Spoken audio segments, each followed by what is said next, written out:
बार बार ये कहा जाता है कि हाँ ठीक है, संविधान में सेकुलर स्टेट तो है, लेकिन ये देश तभी तक सेकुलर है जब तक हिंदू बहुसंख्यक है। अगर मुस्लिम बहुसंख्यक होते तो ये इस्लामिक राष्ट्र कब का बन चुका होता। ये बात बार बार कही जाती है, मुझे लगता है इसका जवाब आपको देना चाहिए। क्या वाकई ऐसा है? देखिए, मैं सवाल और जवाब में तो बहुत विश्वास नहीं रखता, लेकिन जो बातें आई हैं मैं वो बहुत ज़रूरी है कि क्लियर करूं। हाँ, एक चीज़ तो ये हिंदू शब्द का प्रयोग कब से है ये अपने आप में खुद सवाल है। दूसरी बात यह है कि इस भारत को जो सबसे महान, सबसे बड़े भारत का जो स्वरूप जिसने दिया था अशोका के बाद उसका जो पोता है बृहद्रथ, उसको मर्डर कर दिया गया। किसने किया था? पुष्यमित्रा ने किया था, सेनापति था उसका। करने के बाद जो है फिर उसके बाद हम ये देखते हैं कि भारत के अंदर जो अशोका, जिसने हीनयाना बुद्धिज्म को सिर्फ डेवलप नहीं किया था बल्कि पूरे विश्व में उसके द्वारा फैला, संघमित्रा को भी जानते हैं आप, उसके बेटे नहीं जुनैद अली साहब, मेरा सवाल क्या था, आप जवाब क्या दे रहे हैं? फिर वही बात हो जाएगी ना। उसी पर आ रहा हूं जी, मैं सिर्फ आ रहा हूं उसी पर। सुन ले, मॉडर्न हिस्ट्री को जो बनाने का प्रयास किया गया, मैक्स मुलर की जो फिलॉसफी है उसको रखा गया, जिसने उसको खुद डिस्कार्ड कर दिया, उसकी बातों को आचार्य जी, जो मेरा सवाल था उसको परिवेश बदला जाए। आज जिस प्रकार से सो कॉल्ड कुछ हिस्टोरियंस ने इस बात को प्रेजेंट करने का प्रयास किया, देखिए मैं अपनी बात जल्दी से कंप्लीट करें, वरना बीच में ही रह जाएगा ना।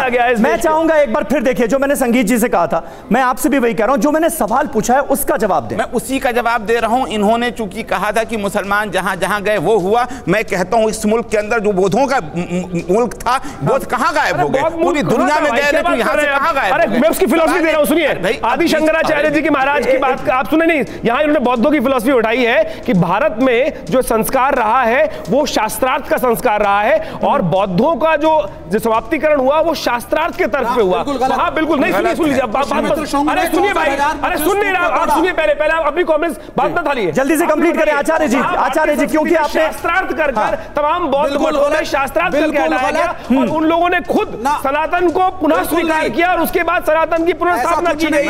इस बात को समझना चाहिए। लेकिन हुआ क्या कि आजादी के बाद में जिस प्रकार से कुछ कम्युनिस्ट फिलोसोफर्स आए, उन्होंने केवल इस्लामीकरण के नाम पर इस देश की प्राचीन संस्कृति को खत्म करने के नहीं, देखिए जो मूल सवाल था जिसका जिक्र शास्त्री जी ने किया था, मुझे लगता है उसी पर वापस आना चाहिए।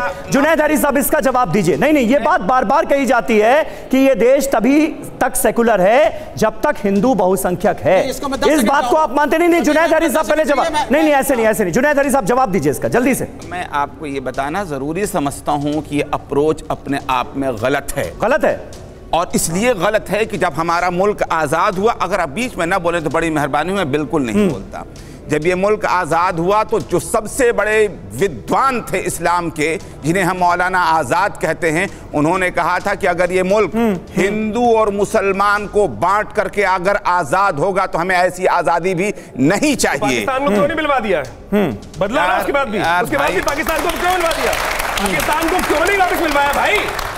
या तो मैं पाकिस्तान को नहीं मिलवाया गया, जबरदस्ती एक पॉलिसी के अंतर्गत यहाँ पर 10 करोड़ मुसलमान रखे गए कि जिससे एक बार और फिर विभाजन की तरफ देश जाए। ये वास्तविकता है, ये सच्चाई है। कांग्रेस को पता था यदि मुसलमान इस देश में नहीं रहेगा तो पॉलिटिकल इलेक्शन वो जीत नहीं पाएंगे। उन्होंने जबरदस्ती इसी बात को ध्यान रखते हुए इस देश में मुसलमानों को रखने की बात करी। उस देश में उस वक्त यदि हिस्ट्री आप उठा के देखें कि अगर हमारे जितने भी एक्टर थे, मैं फिल्म इंडस्ट्री एग्जांपल दूंगा कि उनको हिंदू नाम रख के फिल्म इंडस्ट्री में आना पड़ता था। ये कहीं और पहुंच जाएगी डिबेट में, ऐसा भाव हो गया, क्योंकि पाकिस्तान का जिक्र हुआ है। हमारे पड़ोसी मुल्कों में पाकिस्तान हो, अफगानिस्तान हो, बांग्लादेश हो, हम एक बड़ी पिक्चर सामने रख देते हैं ना, एक बड़ी पिक्चर, एक मिनट मैं आता हूं, बड़ी पिक्चर सामने रख देते हैं। उन मुल्कों में क्या हाल है हिंदुओं का, यह भी तो आपको दिखा देते हैं। उसके बाद ये देखिए, हिंदू आबादी पाकिस्तान हिंदू काउंसिल की तरफ से ये जो कहा गया है, 1951 में 14.20% थी, 1971 में घटकर 3.44%, 1998 में 1.85% और 2023 में 4%। ये हाल हुआ। अब बांग्लादेश का दिखाते हैं आपको। पाकिस्तान का आपने देख लिया, 1921 30%, 41 में 28%, 51 में 22%, 74 में 13% और 2011 में देखिए कहां पहुंच गई, 8.5%। तो लगातार हिंदू आबादी कम हो रही है, और इन मुल्कों से लगातार हिंदुओं पर अत्याचार की खबरें भी सामने आती रहती हैं। अब आप देखिए अफगानिस्तान का हाल, 1980 में कहा 1.6%, अब 0.35%, 0.03, अब 2020 में आप देखिए सिर्फ 50 हिंदू अफगानिस्तान के अंदर बचे हुए हैं। ये स्थिति है।